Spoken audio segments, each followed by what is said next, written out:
और नाज़रीन, chairman NAB justice retired Javed Iqbal की ज़ेर सदारत इजलास मनी लॉन्ड्रिंग केसेस और करप्शन के खिलाफ कार्रवाई पर गौर। कहते हैं मेगा करप्शन के व्हाइट कॉलर मुकदमात अव्वलीन तरजीह हैं। बदनवानी खत्म करके लूटी हुई रकम वापस लाना नैब का मकसद है। नैब ने अपने कयाम से अब तक 326 अरब रुपए कौमी खजाने में जमा कराए हैं।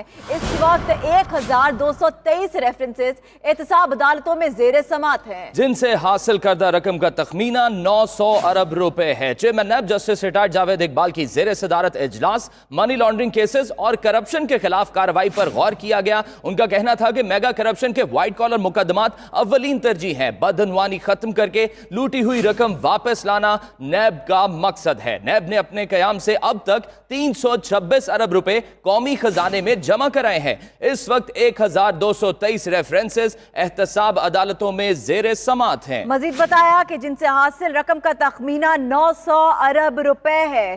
Chairman NAB justice retired Javed Iqbal की जेर सदारत इजलास हुआ। इजलास में ब्रीफिंग दी गई। मनी लॉन्ड्रिंग केसेस और करप्शन के खिलाफ कार्रवाई पर गौर किया गया।